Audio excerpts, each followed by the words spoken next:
Sa pagkakataon po ito ay mapakakapanayan po natin si FIVOX Director Teresito Bacolcol. Magandang umaga po. Sir, si Joshua Garcia po ito kasama si Princess Jordan sa PTV. Yes sir, good morning din po sa inyong dalawa. Director, inaasahan pa ba natin ang ilang mga aftershocks sa Cebu matapos sa magnitude 6.9 na lindol noong Martes ng gabi? At hanggang kailan po magtatagal itong mga aftershocks na ito, sir? Yes, aasahan pa po natin yung mga aftershocks and yung aftershocks would last for several days or even several weeks. So as of 6 a.m. kanina, nakapagtala na po tayo ng 2,461 aftershocks and yung magnitude range would be from magnitude 1 to magnitude 5. So ang pinakamataas na record natin na aftershock is magnitude 5. Ayun, good morning po sir. Si Princess Jordan po ito ng IBC 13. No, kaunting kaalaman lang po sa ating mga kababayan. Ano ba yung nagiging sanhi ng malakas na pagdindol sa iba't ibang lugar? Yung source ng lindol ng yung magnitude 6.9 ay an offshore active fault northeast of Cebu Island. Alright. Director, paano po yung gagawin natin paglalagay ng mga detection device dun sa epicenter nitong lindol? May team po tayo na lumuwas kahapon. Maglalagay po sila ng additional seismic instruments, yung temporary network natin para malocate natin yung mga aftershocks, malocate natin precisely yung mga aftershocks. Alright, so makakatulong po ito para mas maging alerto o mas malaman pa ng mga residente o yung mga naninirahan doon kung ano yung dapat gawin. Tama po ba? Yes po, aside from setting up a temporary seismic network, meron din po tayong team na magkakandak ng information dissemination campaigns. And may team din tayo na pupunta doon para i-mapa yung naging impact ng magnitude 6.9 event noong September 30. Director, sa ganitong klaseng mga lindol, lalo na yung mga malalakas, may nakikita kami sa mga video sa social media na bumababa sa mga hagdan. Ano po bang advice? Dapat po bang bumaba mula sa matataas na floors kapag may nararanasang paglindol? O kailangan na mag-duck cover and hold lang doon sa mismong kinalalagyan? Yes po, during the strong shaking, dapat mag-duck cover and hold muna sila, huwag muna silang bumaba. They have to wait until the shaking stops, then saka sila mag-evacuate. Huwag po silang gumamit ng elevator. Tama naman po, mag-evacuate sila using the stairs, pero don't do it during the shaking kasi po baka sobrang lakas ng paggalaw, baka babagsak ka and yung tao behind you babagsak din and magiging domino effect yan, magkakaroon ng stampede. So delikado po yan. Ang advice natin is do the duck cover and hold first and then wait for the shaking to stop and then slowly evacuate to an open space. So ano po may papayo yung Director? Halimbawa, wala silang malapit na pwedeng pagsagawa ng duck cover and hold. Ano pong maaari nilang gawin? Ano pong ibang option? Pakiulit po, hindi masyadong clear yung alright. So kung sakasakali po, tanong niyo po. Director, kung sakasakaling walang mesa o walang ibang lugar para magsagawa ng duck cover and hold, ano po yung ibang option na pwedeng gawin ng isang tao na maaari matrap habang lumilindol? Maghanap sila ng mga matitibay na lugar for example sa isang room. Usually yung door jambs, under the door jambs doon sila mag-duck cover and hold. And then again, they put their hands doon sa ulo nila to protect their heads from falling debris.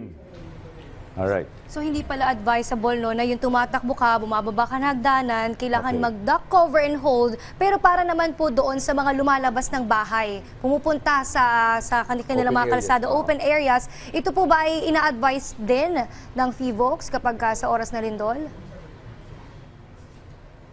Yes po, again, kapag tapos na po yung shaking, again, lumabas sila and find an open space.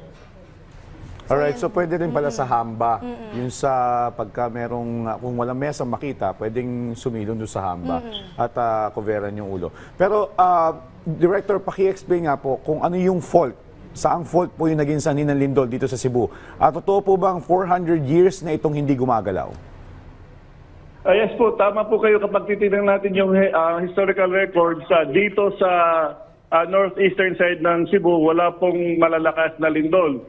So this is the strongest earthquake that happened in the recent memory. Again, yung source ng fault would be an offshore active fault na nasa northeast ng ng Cebu Island. Then, Director, posible din po bang gumalaw yung ibang fault line na malapit dito sa epicenter matapos itong lindol? Well, theoretically, pwede pong gumalaw yung mga ibang active faults if they are very close to each other. Nangyari na po yan noong October 2019 sa Cotabato. We have, in a span of 1 month, meron tayong mga 4 na magnitude 6 and above earthquakes. But these faults are very close to each other. Halos yung distance from one fault to another is just around 5 kilometers. So this is what we call stress transfer. When a fault moves, it really releases stress, and that stress is transferred to a nearby fault, and this can trigger another earthquake event. But the faults have to be very close to each other. So dito naman, magkakalayo naman yung fault natin.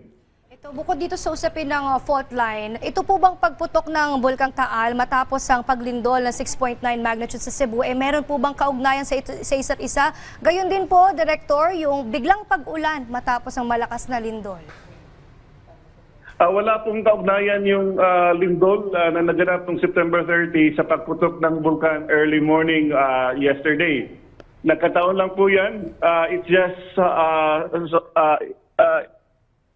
we have 24 active volcanoes and we have 185 active faults.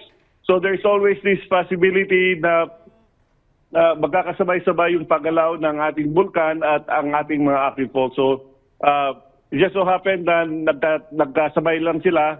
Pero again, wala pong koneksyon yung paggalaw ng lindol yun ang fault and it produced a magnitude 6.9 sa pagputok ng bulkan early morning yesterday. Kagabi po may naitala pa na 4.9 magnitude na lindol matapos ang 6.9 na napakalakas nga nung isang araw. Ano po bang advice ng PHIVOLCS na ngayong merong pa rin ganun kalalakas na pagyanig sa ilang mga lugar, specifically sa Bogos City? Kagabi, it's magnitude 5.0. Yun yung pinakamataas na aftershock natin. So, ang advice po natin sa ating mga kababayan, they should prepare for aftershocks. In case of another strongly felt earthquake, we recommend na they protect themselves by doing the drop, cover, and hold. Alright. Director, sinasabi po na malawak ang damage kasi mababaw yung lindol. Pakipaliwanag nga po itong ito pong Yes, tama po kayo. Mababaw po yung lindol. Ang pinagmulan po ng lindol ay 5 kilometers. So, ang seismic energy kasi as it travels to the surface, humihina yan. Now, kapag malalim ang pinanggalingan ng lindol, say 70 kilometers, pagdating sa ibabaw, hindi na gaanong nararamdaman kasi as it travels upwards, nadi-diffuse yung energy. Now, in contrast, kung mababaw ang pinanggalingan ng seismic energy like what happened last September 30, na nasa 5 kilometers lamang, pagdating sa ibabaw, malakas pa rin. Kaya mas matindi ang maramdaman ng mga tao at mas malawak ang epekto. Alright. Director, ano naman po yung may papayo nyo? Like for example, since minaasahan pa nga natin itong mga aftershocks na ito, yung mga nasa sasakyan naman na maabutan ng lindol sa kalsada, do we advise na lumabas sila ng kanilang sasakyan o do they stay inside the cars? Yes, huminto muna sila during the shaking, huminto muna sila. Wag lang ipagpatuloy yung pag-drive kasi po baka mabangga pa sila sa railing or mabangga nila yung makasalubong nila. So they wait until the shaking stops and then once the shaking stops, lumabas sila sa kanilang sasakyan and find a safe place, an open space. Alright. At para din po sa kalaman nating mga kababayan, panawagan po natin sa kanila, lalo't meron pa tayong inaasahang aftershocks, na wag muna bumalik sa kanilang bahay kung hindi pa nasisigurado yung integridad ng istruktura. Sir, hindi ko masyadong marinig yung tanong niyo. Yung advice po natin, Hindi Director. clear.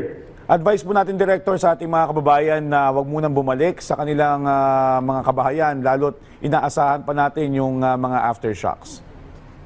Okay, so people should be cautious of structures na are visibly weakened or may signs of damage as a result of the magnitude 6.9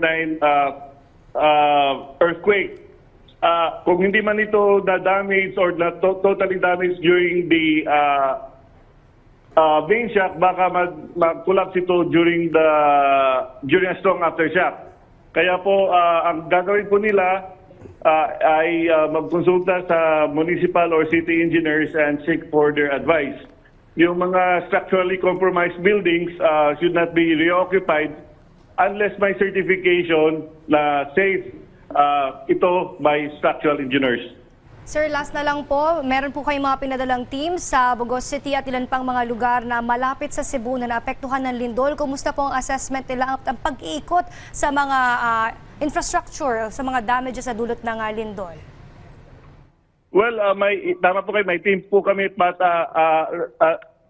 yung team na una namin pinadala doon would be magsiset up ng mga instruments. So yung isang team namin ngayon would go there and assess the impact. So I'm still waiting for the reports. Alright, Director, pahabol lang po. So, ito po mga ating mga kababayan nag-aalala dun sa The Big One. Ano po, sa naranasan po natin ito sa 6.9 na magnitude, ano po yung maaari natin matutunan dito para mas maging handa pa tayo kung sakasakali man na wag naman po sana dumating itong The Big One? Again, preparedness is the best course of action.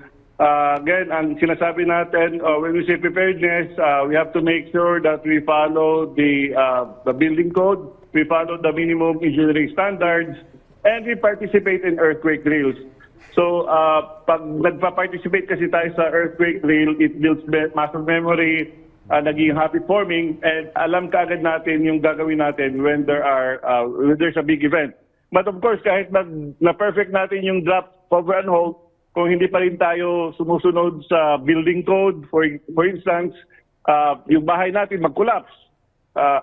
Nag-duck over and hold tayo sa loob ng bahay natin, pero yung bahay natin nag-collapse, naging casualty pa rin tayo. So first and foremost, we have to make sure that we follow the building code. Kung nakatayo na yung bahay natin, may mga apps po, by app po kami sa Freevox para malaman natin kung earthquake resilient ba yung bahay natin o hindi. Yung House Safe is My House app, pwede nilang i-consult ito. It's available online. There are 12 questions. Sagutin lang lamang. They just have to answer 12 questions, and then based on their answers, they would know if their house is earthquake resilient or not. And then may corresponding recommendation naman. Okay, maraming salamat po sa mga impormasyon, Freevox Director Teresito Bacolcol. Maraming salamat din po.